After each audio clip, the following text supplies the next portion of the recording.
Nós vamos ler do verso 17 ao 24 de forma alternada. Efésios 4, 17 a 24 de forma alternada.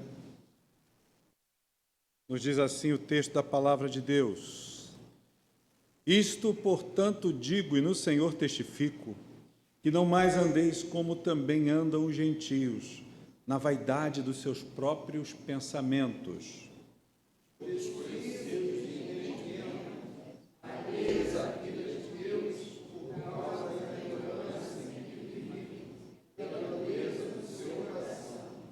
Os quais, tendo se tornado insensíveis, se entregaram à dissolução, para com avidez cometerem toda a sorte de impureza.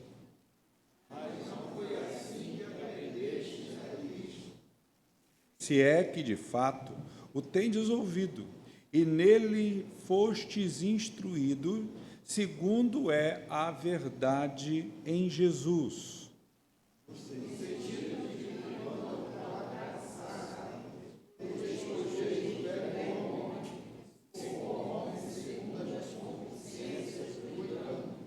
E vos renoveis no espírito do vosso entendimento.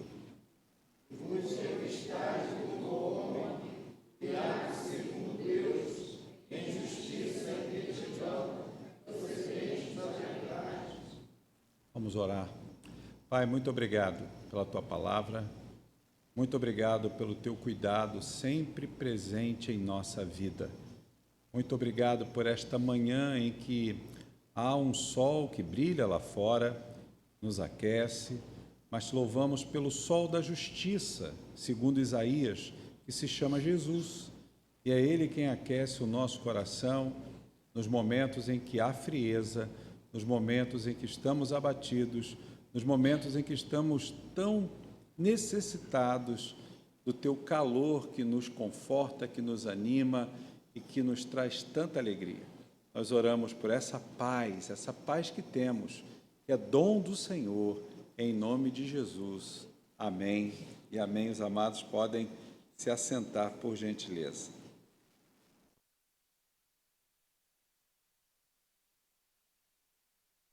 Queridos irmãos, nós, no último encontro, falando sobre esse capítulo de número 4, nós estivemos considerando aquele período do texto, a perícope, que fala sobre a importância de termos uma liderança, de termos pessoas que estão nos dirigindo, nos guiando espiritualmente, enquanto igreja, estejam realmente afinadas com o Senhor, estejam de fato exercendo essa capacidade de conduzir a igreja de Jesus, sobretudo em unidade espiritual. Tanto que Paulo fala, e nós vimos isso, que a unidade espiritual ela é importante para que a igreja ela caminhe bem, ela caminhe em paz, a igreja esteja desfrutando de saúde. E essa não é só uma perspectiva que foi conferida à igreja do passado, à igreja dos Efésios. Paulo, ele escreveu essa carta porque ele tinha o desejo que essa igreja ela permanecesse fiel a Cristo, e fiel a Cristo ela seria fiel ao propósito de Cristo, que é o propósito de unidade espiritual. Por isso que Paulo também vai escrever aos Filipenses, também num capítulo 4, e ele fala que a igreja precisava andar tendo o mesmo sentimento que houve em Jesus. E aí, irmãos, para entendermos o que significa esse texto que acabamos de ler, esse texto tem como tônica algo muito importante para a nossa vida, que é o revestimento espiritual. Nós precisamos começar a entender o que significa essa palavra revestimento que aparece aqui no texto.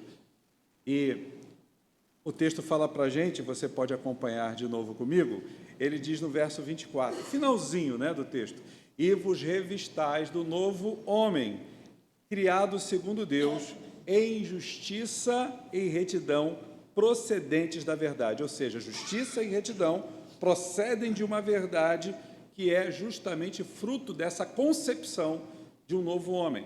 E esse novo homem não é só o novo homem que você e eu somos, por conta de uma nova humanidade, mas é essa nova natureza que Cristo nos confere. E para a gente entender isso, a gente precisa estar revestidos de Jesus. E aí, irmãos, a gente tem na mente de Paulo uma coisa muito interessante, porque antigamente, Paulo está falando de revestimento, e antigamente, quando os soldados iam para as batalhas, além das roupas de baixo, das vestes de baixo, eles colocavam um revestimento de couro, um revestimento de um material assim mais resistente, uma couraça, para evitar que as flechas e os dardos inflamados de seus inimigos pudessem perpassar a sua roupa e atingir o seu corpo de forma mortal. A ideia de Paulo é fantástica, porque o que ele está mostrando para a gente aqui é que quando estamos revestidos do novo homem, da nova natureza que Cristo nos oferece, nada que venha do mundo aonde o pecado ele habita, aonde o pecado ele graça e desgraça, aonde o inimigo de nossas almas ele prolifera com seus intentos, nada disso pode nos abalar, nada disso pode causar a você e a mim uma ferida mortal. Claro que numa batalha nós temos uma susceptibilidade de sermos feridos, claro, todos nós, mas a palavra nos traz, e essa é a ideia de Paulo, de que não há possibilidade, uma vez revestidos de Cristo, de sofrermos um ferimento letal, um ferimento mortal. E aí eu queria pensar com vocês sobre o seguinte tema: revista a sua vida da pessoa de Jesus. Revista a sua vida da pessoa de Jesus. Eu preciso revestir a minha vida da pessoa de Jesus. Vamos repetir juntos, mas dizendo de forma muito pessoal: eu quero revestir a minha vida da pessoa de Jesus. Diga isso: eu quero revestir a minha vida da pessoa de Jesus. E aí, para a gente revestir a nossa vida da pessoa de Jesus, o texto nos mostra aqui, do verso 17 ao 19, eu queria que você lesse mais uma vez comigo, algo muito importante para a gente entender qual seria esse primeiro passo para estarmos nos revestindo sempre da pessoa de Jesus. Verso 17, 18 e 19, vamos ler juntos? Diz assim o texto: isto, portanto, digo e no Senhor testifico, que não mais andeis como também andam os gentios, na vaidade dos seus próprios pensamentos, obscurecidos de entendimento, alheios à vida de Deus por causa da ignorância em que vivem, pela dureza do seu coração, os quais, tendo se tornado insensíveis, se entregaram à dissolução para, com avidez, cometerem toda a sorte de impureza. O que Paulo está orientando, o que o apóstolo está ordenando aos Efésios? Algo muito simples. Ele está dizendo algo pela autoridade que ele tinha no nome do Senhor Jesus, pela vida que Paulo vivia em santidade, pela vida que Paulo nutria ligado a Cristo Jesus. Ele está dizendo o seguinte: irmãos, vocês que têm professado o Evangelho, vocês que se dizem crentes em Jesus, vocês que creem, e vocês vivem uma nova vida, uma nova perspectiva agora na caminhada espiritual com Cristo. Irmãos, vocês não podem mais viver segundo os gentios não convertidos, segundo aqueles que vivem ao curso ou no curso da sua própria carnalidade. Pessoas que vivem segundo os seus afetos carnais, segundo as suas fantasias perversas, desprovidas da santidade de Deus.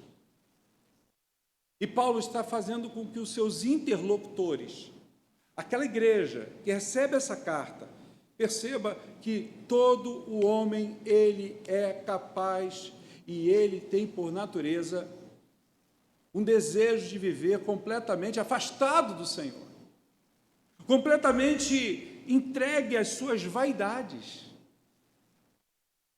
E o que é vaidade? Salomão descreve isso muito bem, principalmente escrevendo lá o livro de Eclesiastes. Ele vai falar que vaidade é como uma bolha de sabão. Esse é o significado da palavra vaidade. Vaidade é uma bolha. Toda vez que você lê vaidade, vaidade é isso aí. É uma bolha, uma bolinha de sabão que sobe e, de repente, você fica encantado com ela, e, ao mesmo tempo que você se encanta, ela desaparece. Quem já brincou aqui de fazer bolinha de sabão sabe muito bem o que eu estou falando. A gente sopra e a gente quer ver. Eu me lembro, quando eu era criança, queria fazer uma bolha bem grande, aquela bolha grande sair flutuando no espaço, no ar. E minha tristeza era quando aquela bolha, eu ia chamar às vezes minha irmã, chamar minha mãe, meu pai, olha, vem ver. De repente, ela, do mesmo jeito que ela veio, ela foi. Isso é vaidade. Vaidade é tudo que passa. E nós temos essa tendência de valorizarmos essa vida mundana. Paulo está dizendo isso a essa gente, olha só, não fiquem mais vivendo debaixo dessas fantasias, desses afetos carnais. Porque nós precisamos entender, irmãos, que se existem crentes carnais, ou pessoas que estão vivendo um evangelho sob a sua orientação carnal, essas pessoas precisam ser reorientadas. Existem pessoas que vivem uma vida cristã de forma entregue à santidade em Cristo, de forma espiritual, e por isso não são apenas crentes nominais, mas são crentes reais. Existem aqueles que são apenas nominais, é o que Paulo está dizendo. Aquele crente que tem o nome lá escrito no rol de membresia de uma igreja, mas ele efetivamente não tem o seu nome escrito no rol, no registro do livro da vida. Uma igreja, ela não salva. Religião nenhuma pode transformar a sua e a minha vida. O que Paulo está dizendo aqui é que nós precisamos nos afastar, precisamos abandonar as impurezas desse mundo. Esse é o primeiro ponto. Se você quer viver realmente uma vida revestida da pessoa de Jesus, você precisa abandonar as impurezas desse mundo. Você precisa começar a entender que tudo aquilo que é impuro podem ser relacionamentos. E hoje em dia se fala muito de relacionamento tóxico. Relacionamento tóxico não é só aquele em que uma pessoa chega para você e começa a abusar no relacionamento com você, começa a te prejudicar na relação, começa a usar você numa relação. A toxicidade de uma relação está também direcionada a práticas espirituais. Às vezes você convive com uma pessoa e essa pessoa, ela produz ideias, produz falas, produz comportamentos completamente incompatíveis com aquilo que eu ensino da palavra do Senhor. Você quer ver um exemplo disso? Olha lá para o Salmo número 1. Há um conselho sábio do salmista para nós. Nós não devemos nos assentar, não devemos de forma alguma parar, nos deter na roda de gente que escarnece com o Evangelho. Não é só de gente que fala palavrão, não é só de gente que conta piada suja, porque você pode conviver com uma pessoa que fala palavrão, que conta piada suja para que você possa ser um porta-voz, seja um instrumento de Deus para tocar no coração dessa pessoa. Nós não fomos chamados a fugir desse cenário, nós fomos chamados a encarar o cenário, mas em nome de Jesus mostrarmos com a nossa vida que há a pureza do Senhor em nós para transformarmos e influenciarmos essa pessoa, não fugirmos da presença dela, mas existem pessoas, existe uma categoria de pessoas que nós devemos tomar cuidado. E muitas vezes essas pessoas estão dentro do nosso meio. Paulo, quando escreve essa carta, ele está dizendo, vocês devem tomar cuidado justamente com esses, que muitas vezes, professando a fé em Jesus, estão vivendo uma vida completamente subordinada aos ritos do pecado, aos ritos da mundanidade, vivendo uma vida impura. E Paulo está dizendo, vocês têm que abandonar as impurezas desse mundo. Ele está dizendo, portanto, diz o verso 17, testifico disso e digo no Senhor, que não mais andeis como andam os gentios, na vaidade de seus próprios pensamentos. Ou seja, gentios haviam dentro dessa igreja de Efésios, mas esses estavam transformados, estavam sendo santificados, como haviam judeus, que haviam abandonado os ritos mosaicos, e agora querem viver segundo o evangelho da cruz. Mas Paulo está dizendo, os gentios são politeístas, os gentios são avarentos, os gentios vivem a sua perversidade de alma, de caráter. Nós não podemos voltar a ser como antes. Paulo está dizendo, essas pessoas estão obscurecidas de entendimento, estão alheios à vida, por causa da ignorância que vivem, ou seja, da falta de conhecimento. Mas Paulo está dizendo para eles, dando uma sacudida nessa igreja, mas vocês não, mas vós não. Vocês têm aprendido o Evangelho que eu tenho ensinado para vocês. Então mude o comportamento de vocês, mostrem que vocês são diferentes. Abandonem as impurezas deste mundo. Meus irmãos, se queremos nos revestir da pessoa de Jesus, queremos que as pessoas vejam o caráter de Cristo na nossa vida, a gente precisa, em primeiro lugar, abandonar as impurezas desse mundo. Você tem lutado contra a sua própria carne, contra a sua própria natureza humana, decaída. Já viu aquela história que existe o diabinho de um lado e o anjinho do outro? Já viu esse quadro? Diabinho sugerindo coisas erradas para a pessoa fazer, e vir um anjinho, olha, não cai nessa não. Nós temos duas naturezas. Nós temos o velho homem e temos o novo homem. Por isso que Paulo está dizendo, vocês têm que se revestir de Jesus. O que é um revestimento? Quem trabalha aqui com obra sabe disso. Toda alvenaria tem que ser revestida de argamassa para que venha a pintura e dê esse acabamento bonito. Ou então, numa cozinha, pode ser um azulejo, pode ser a pastilha, ou enfim, qualquer outro tipo de revestimento. O revestimento, ele vai sobre aquilo que está lá dentro. É a parte externa. Essa parte externa é que dá o acabamento, que dá a beleza, mas não é só isso. Protege. Eu tenho visto o trabalho que os nossos irmãos, irmão Daniel Guedes e o nosso querido irmão Joaci têm feito aqui. A igreja está ficando linda, pintada. Aquilo que estava caindo ali já está totalmente feito, né? Por causa de infiltração, lá fora também, na sacada, em outros lugares, tudo sendo pintado, tudo sendo refeito, reformado. Um trabalho tremendo. E eles falaram para mim, pastor, sabe, tivemos que raspar até o osso, a expressão que é feita, né? Para depois dar a massa, para depois aplicar lá o cimento, para depois vir com o acabamento, dar a pintura. E a pintura é importantíssima. Essa pintura foi cara, sair de fora, porque é toda emborrachada, para não deixar a água penetrar ela, dá hipermeabilidade. Paulo está falando de revestimento espiritual. Porque quando estamos revestidos de Jesus, as coisas desse mundo, elas não podem penetrar no nosso coração. O homem interior, segundo a Bíblia, está sendo revestido de Jesus. E essa beleza de Cristo não é só bela para que os outros fiquem assim admirados, mas essa beleza nos guarda, essa beleza nos protege. Então, abandone as impurezas desse mundo. Como está a sua vida, meu irmão, minha irmã? O quanto você tem lutado, o quanto você tem tido aversão às propostas pecaminosas desse mundo.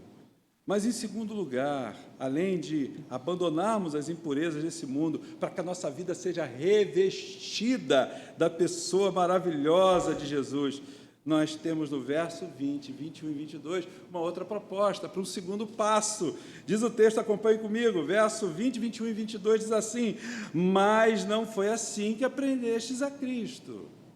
Paulo traz um contraponto, ele diz, se é que de fato tendes ouvido e nele fostes instruído, segundo é verdade em Jesus, no sentido de que, quanto ao trato passado, ou seja, quanto às coisas velhas, às coisas antigas, vos despojeis do velho homem, olha aí, vos despojeis, abandoneis, que se corrompe segundo a concupiscência do engano. Paulo está dizendo que existe um ser ou uma natureza dentro de você e de mim, ela precisa ser despojada, precisa ser abandonada. Nós precisamos ter aversão a ela, não podemos dar ibope para essa figura, que é o velho homem, que é a nossa natureza carnal. Então, se você quer ser uma pessoa revestida da pessoa de Jesus, abandone a velha natureza carnal. Existe um livro chamado Plena Submissão, do Dr. Edwin Orr. Esse livro foi escrito no ano de 1952.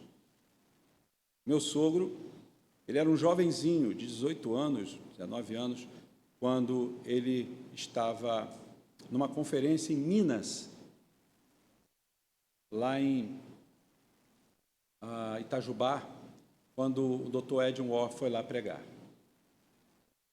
E uma vez o Dr. Edwin chegou, era um pastor britânico, bem conhecido, e ele chega para fazer essa pregação, ficou apinhado de gente na fazenda onde eles foram, isso já era 7 horas da noite, gente tudo quanto é canto, havia pelo menos cerca de 2.000 pessoas ali naquele lugar, para ouvir o Dr. Ed Moore. O Dr. Ed Moore reuniu os presbíteros, os irmãos ali de liderança e falou assim: eu não vou pregar essa noite, despeça essa multidão. Gente que veio de longe, gente que veio de burro, carro de boi. Todo mundo ficou assim, e ele falou: não há ambiente espiritual nesse lugar. As pessoas não vieram ouvir Jesus, elas vieram ouvir o Dr. Ed Moore. Mandem elas voltarem. E as pessoas voltaram. E aí ele falou com aquela liderança: remarque para amanhã, no mesmo horário. E muita gente pensou, bom, teve gente que levou 5 horas para chegar até aqui, 4 horas, teve gente que veio a pé de longe, vai vir ninguém, ou quase ninguém. As pessoas ficaram decepcionadas. Ele falou assim: agora, o que é que nós vamos fazer? Pegou os presbíteros, os irmãos, liderança da igreja, os pastores, nós vamos ficar aqui no templo e vamos orar.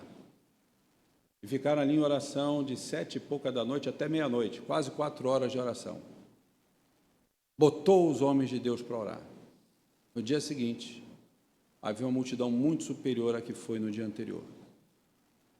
E a primeira coisa que ele fez foi pedir a todos que se ajoelhassem, confessassem os seus pecados diante do Senhor, se arrependessem diante do Senhor. A mensagem dele foi essa tônica. Nesse livro sublime, Submissão, ele fala sobre isso. E houveram muitas conversões, inclusive a do meu sogro. Meu sogro disse que estava de joelho, um jovem, ele era jovem, as lágrimas desciam, corriam. E a pregação dele foi: vocês precisam abandonar a velha natureza carnal. Porque o que tem de crente carnal, o que tem de crente dentro das igrejas, dando ibope para a carnalidade, buscando experiências, sensações, ainda que as escondidas, isso, meus irmãos, os homens não veem. Talvez sua esposa não veja, seu marido não veja, seu filho não veja, sua filha não veja, seu pai não veja, sua mãe não veja, mas Deus está vendo. Porque vidas não prosperam na caminhada com Cristo. Por que vidas? Porque pessoas não têm prazer em pregar o Evangelho. Não têm prazer em passar um tempo lendo as Escrituras apaixonadamente. Porque pessoas já não investem mais em um tempo considerável de oração.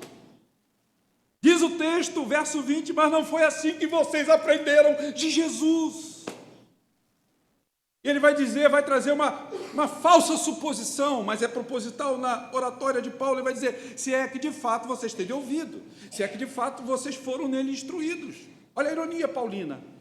Será que vocês foram mesmo instruídos? É o que Paulo está dizendo para eles. Será que vocês realmente têm ouvido disso? Porque não é possível, Paulo está dizendo para eles. Vocês precisam viver uma vida diferente, vocês precisam viver uma vida atrativa. As pessoas precisam ver que vocês não são aqueles que estão jogando conversa fora, que não ficam usando de um palavreado, de expressões chulas, torpes. Vocês não fazem fofoca. Vocês levam Deus a sério. Vocês oram pela conversão de almas. Vocês choram pelas almas perdidas. É isso que Paulo está dizendo. Ou vocês não são de Deus? Ele vai dizer mais: segundo é a verdade de Jesus, no sentido de que, quanto ao trato passado, vocês devem se despojar do velho homem, dessa velha natureza carnal. Ele vai dizer que se corrompe todos os dias, segundo a consciência do engano. Meus irmãos, minhas irmãs, a verdade aqui nesse texto é que Cristo aparece em sua beleza, em seu poder. É o que Paulo está fazendo. Paulo está elevando essa beleza de Cristo para que os efésios vejam, para que a igreja perceba que ela só tem sentido, que a igreja só é igreja, que a igreja efetivamente só vive a glória de Cristo no seu meio quando ela abandona a sua natureza carnal, a natureza corrupta. Nós precisamos fortalecer, irmãos, a nossa vida espiritual. Nós precisamos cada vez mais desejar as coisas que vêm do alto. Desejos pecaminosos são concupiscências enganosas e prometem ao teu coração falsas felicidades, falsos prazeres. Quantas vezes você tem se frustrado porque você quer viver uma vida de santidade, você quer viver uma vida de acordo com a vontade de Deus, e muitas vezes você esbarra em algum tipo de limitação, você não consegue progredir. Você já passou para analisar isso? Isso acontece não é porque Deus está de mal com você. Isso acontece por causa da ineficiência de uma mensagem, de um culto que não tocou no teu coração. Isso não existe. Eu aprendi que eu começo a cultuar quando eu saio de casa. Quando eu saio de casa, quando cedo pela manhã, eu dobro os joelhos, ou mesmo que eu não dobre os joelhos, eu dobro o joelho do coração, ou à mesa, ou sentado ao sofá da sala, junto com a esposa, ou na minha individualidade, eu vou dizer: Senhor, meu coração já se enche de santa alegria nessa doce manhã, seja de sol, seja de chuva, porque eu começo a adorá-lo, na beleza da tua santidade a partir de agora, e vou para a tua casa com esse sentimento. Eu vou para a tua casa com esse gosto, porque eu quero estar sempre em oração e adoração ao Senhor. Você acha que o nosso culto ele começa aqui, quando a gente passa por aquela porta, quando o pastor, ou seja, quem for aqui administrando a condução litúrgica, o ministério de louvor, está entoando louvor ao Senhor? Você acha que começa, a chave vira nessa hora? A chave só vira no teu coração se você, de fato, constituir na tua vida essa verdade que a palavra do Senhor está trazendo. Quando você começa a se revestir de santidade, quando você lança fora a roupa velha do pecado, a roupa imunda do pecado, quando você confessa ao Senhor o seu pecado, você confessa ao Senhor a sua limitação de alma, você diz assim: Senhor, eu estou abandonando todos os dias a minha velha natureza carnal. Esse é o segundo passo. Todos os dias nós precisamos abandonar a nossa natureza, nossa velha natureza carnal, senão nós vamos ver todos os dias uma hipocrisia, falsidade. Mas, irmãos, em último lugar, se eu quero realmente esse revestimento da pessoa de Jesus na minha vida, eu preciso viver a nova humanidade que Cristo me oferece. Olha o que diz os versos 23 e 24. Eu releio para os irmãos. Diz assim o verso 23 e 24: e vos renoveis no espírito do vosso entendimento, e vos revistais de quê? Do novo homem, criado segundo Deus, em justiça e retidão, procedentes da verdade. Viva a nova humanidade em Cristo Jesus, a partir dessa orientação que Paulo dá, e ela começa pela renovação do espírito do nosso entendimento. Não adianta eu ser muito bom e ter a expertise de entender coisas ligadas à minha vida profissional, seja de qual área que eu for, se eu não tiver o entendimento de que a minha vida espiritual só tem realmente graça, só tem validade, só é uma vida espiritual de verdade, se eu estiver todos os dias me revestindo da pessoa de Jesus, da compreensão do Evangelho de Jesus. Se todos os dias, ao levantar, eu dizer: Senhor Jesus, o teu Evangelho é a boa nova que trouxe a mim o entendimento sobre a tua salvação, e agora eu quero praticar isso. Eu quero ser um crente que ora, eu quero ser um crente que estuda a tua palavra, eu quero ser um crente que prega a tua palavra, que ensina a tua palavra. Eu quero, Senhor, viver esse Evangelho, mas para isso, viu o que a gente viu no início? A gente falou sobre abandonar aquela natureza nossa carnal, a gente abandonar essa velha natureza, a gente abandonar as impurezas deste mundo, dos atrativos desse mundo. Irmãos, eu pouco tempo passo vendo televisão. Pouco tempo, mas muito pouco tempo. Minha família sabe disso. Eu tenho lá meu feed de notícias no celular, vou lá, antes de começar o dia, dou uma olhada, vejo as principais notícias, e vou trabalhar. E vou cair dentro. Vou fazer aquilo que Deus me chamou para fazer. Não vou ficar perdendo tempo. Séries são seletivas. Temos que aprender a fazer isso. Nós temos que tornar mais seletivos. Eu brinco lá em casa, eu falo, acho que eu estou ficando velho, né? E claro, estou, né? No que vem eu vou ter meu cartãozinho de, se Deus quisesse viver até lá, se o senhor quiser me levar antes, glória a Deus por isso, mas ter meu cartãozinho lá para poder pegar aquela vaguinha, né? Do idoso, aquela coisa toda que... Eu estou doido para fazer 60, irmãos, estou falando de coração. Estou mesmo. Eu não gosto de ficar preocupação ficar velho, não. Ou não, os alunos às vezes, está pintando cabelo, pastor, lá no seminário, é possível, deu uma emagrecida, está com rostinho de garoto. Eu falei, gente, é Jesus, só pode ser, porque não faço nada disso. Né? Mas já falaram, vai enfrentar problema, entrar na fila lá do idoso com essa carinha. Eu falei, Deus é bom, cara. Mostra a carteira, mas não vou abrir mão do meu direito, não. Estou doido para ter essa carteira. Eu chegar lá. Mas deixa eu dizer uma coisa para vocês.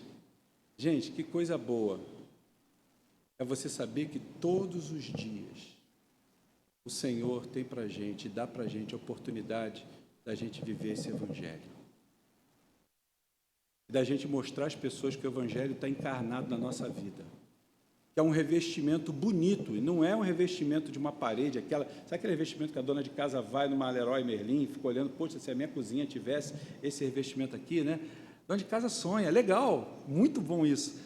Mas ele está falando de um revestimento espiritual, e muitas vezes a gente não se dá conta disso. Como as pessoas estão olhando a minha vida, do quanto eu tenho influenciado. E aí, irmãos, vem esse terceiro ponto, de vivermos a nova humanidade de Cristo Jesus.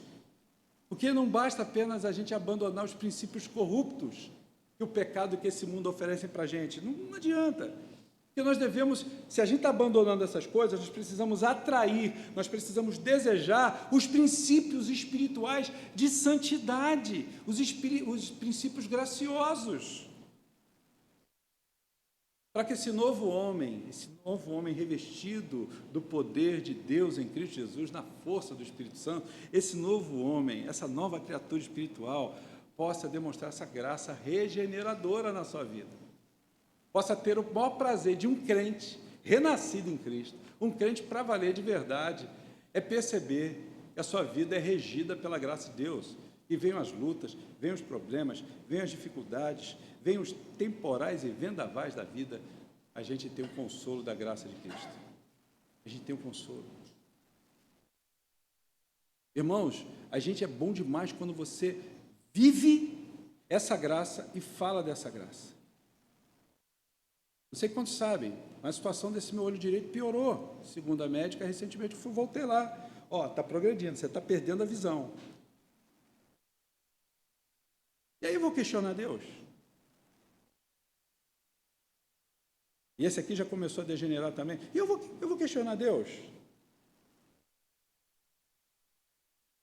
E eu vou começar a me desesperar. E eu vou entrar numa e sentir peninha de mim, autocomiseração. De forma alguma. Porque a graça de Cristo é abundante, me consola. Já esbarrei em algumas coisas essa semana, eu sei que é fruto da perda da visão. Derrubei algumas coisas lá em casa. É fruto da perda macular, está indo embora. Mas eu não estou pedindo para ser curado. Se você quiser pedir para ficar curado, pode pedir, mas eu não estou pedindo. Eu estou debaixo de um consolo tão grande, e hoje eu entendo, porque quando você lê a palavra de Deus diariamente, você estuda a palavra, você ora, você sabe em quem você tem crido, que Ele é poderoso para guardar o seu tesouro, e a sua projeção de vida está na eternidade, as coisas mudam de figura. A grande questão é, você está preparado para morrer? Você está preparado para perder um membro do seu corpo? Você está preparado para viver uma grande luta na sua vida? A Bíblia diz que é possível, e eu tenho visto isso na minha vida, porque a palavra do Senhor ensina que quando eu abandono os velhos ritos e costumes desse mundo, eu me aproximo cada vez mais da graça maravilhosa de Jesus, e aí essa nova criatura, ela vai se evidenciando, esse novo homem, essa nova humanidade em Cristo Jesus, e nós fomos criados, irmãos, para reproduzir a beleza de Cristo, a onipotência de Deus através da sua graça maravilhosa no nosso coração. Por isso, meus irmãos, eu encerro dizendo para vocês, Ah, meus irmãos, revistam-se da pessoa de Jesus na vida de vocês. Você que está em casa, revista-se da beleza de Jesus, siga Jesus, seja um discípulo não nominal, mas real do Senhor. Viva o Evangelho. Vem para a igreja. Vem se aquecer no meio do povo de Deus. Vem trabalhar para o Senhor. Vamos botar a mão no arado. Vamos nos alegrar com as coisas boas que o Senhor fez. O Senhor é Ele que traz controle sobre essa nossa natureza, velha natureza humana decaída. Ele que renova as nossas esperanças. Até porque, irmãos, nós estamos aqui de passagem, estamos aqui. Hoje eu estava dando parabéns para um pastor que está aniversariando hoje, que já foi, inclusive, seminarista aqui dessa igreja há muitos anos, reverendo César. Vou falar para ele, querido, que Deus revista você cada vez mais na sua graça e que o sorriso de Jesus esteja cada vez mais presente na sua vida. A beleza de Cristo na sua vida durante a sua peregrinação. Eu gosto demais desse termo, peregrinação. Nós somos peregrinos, estamos aqui de passagem. Amanhã você não vai estar aqui, eu não vou estar aqui. Estava conversando com um casal querido agora de manhã na sala pastoral, com o Ian e com a Cris. Estávamos compartilhando a vida, né? Compartilhando situações do cuidado de Deus na vida deles. E a gente lembrou, né, sobre a importância de não estarmos preocupados demais com o dia de amanhã, porque Jesus ensinou que basta cada dia o seu próprio mal e o pão nosso de cada dia, Ele dá agora. Se Ele dá agora, porque o pão de amanhã já está reservado para a gente. Já está prontinho, já está no forno para sair para a gente. Aí lembramos, João, Júlia, planeja uma viagem de férias, passeio, e Deus tem seus planos. Em seus planos. A gente planeja, ano que vem eu vou fazer isso, mês que vem, semana que vem. E Deus diz assim, não, filho.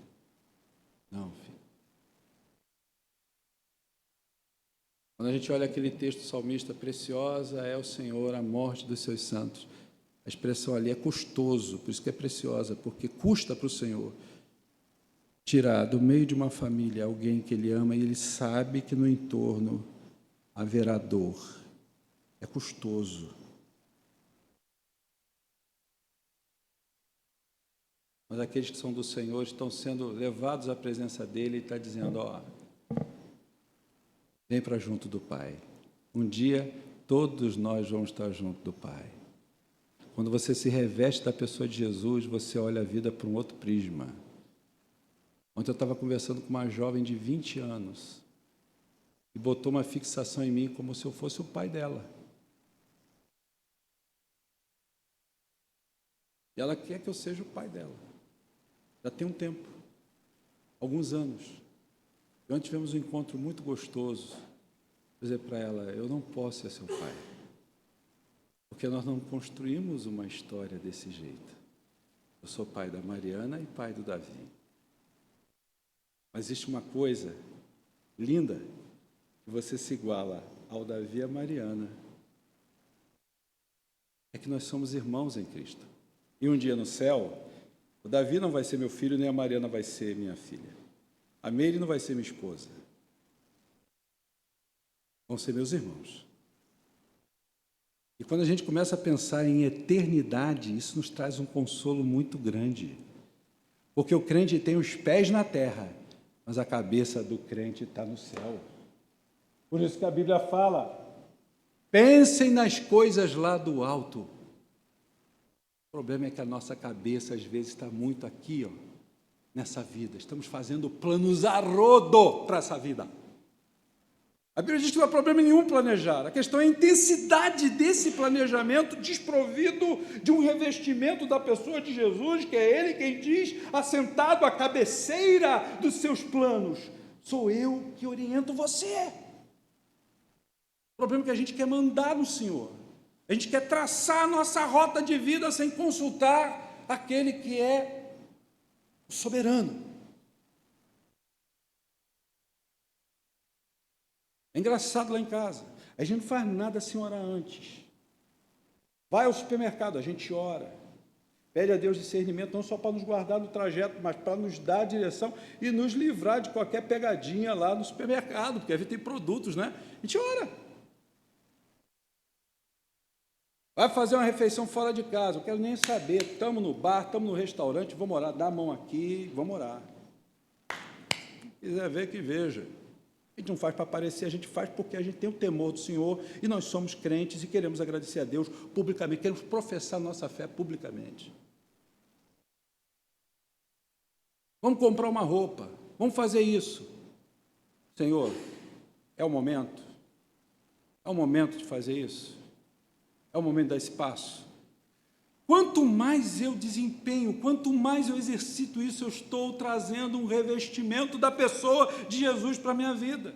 E eu vou me tornando cada vez mais diferente do mundo, eu vou abandonando as impurezas do mundo, eu vou abandonando a minha tendência da minha velha natureza carnal que quer prevalecer, até que eu possa viver essa nova humanidade de Cristo Jesus na minha vida.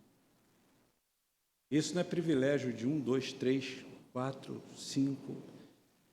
Esse privilégio foi conferido a você. Por isso, vamos tomar uma atitude nessa manhã. Eu quero convidar você a tomar uma atitude. É isso mesmo.